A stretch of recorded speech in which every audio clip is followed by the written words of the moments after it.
বিসমিল্লাহির রহমানির রহিম। বেশ কিছুদিন ধরে ভোলা জেলা সদর উপজেলাধীন চরসামায়া ইউনিয়নে মোহাম্মদ মিজানুর রহমান মিয়াজির নেতৃত্বে একটি দুর্ধর্ষ সন্ত্রাসী দল স্থানীয় জনসাধারণকে জিম্মি করে চাঁদাবাজি, জমি দখল ও জুলুমের মতো অপকর্ম পরিচালনা করে আসছে। ভুক্তভোগী স্থানীয় জনগণ কোস্টগার্ডের নিকট সাহায্যের আবেদন করলে তাদেরকে প্রাণনাশের হুমকি সহ অন্যান্য হুমকি প্রদান করা হয়ে থাকে। পরবর্তীতে গোপন সংবাদের ভিত্তিতে গতকাল 15 সেপ্টেম্বর রবিবার 23:30 ঘটিকা হতে আজ 16 সেপ্টেম্বর সোমবার 3:30 ঘটিকা পর্যন্ত বাংলাদেশ কোস্টগার্ড দক্ষিণ জোন, বাংলাদেশ নৌবাহিনী এবং বাংলাদেশ পুলিশের সমন্বয়ে একটি যৌথ অভিযান পরিচালনা করা হয়।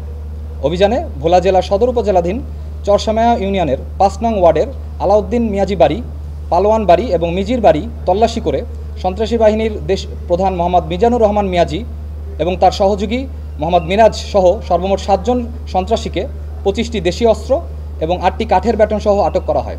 পরবর্তীতে আটককৃত সন্ত্রাসীদের জব্দকৃত অস্ত্রসহ সকল আলামত ভোলা সদর থানায় হস্তান্তর করার প্রক্রিয়া চলমান রয়েছে।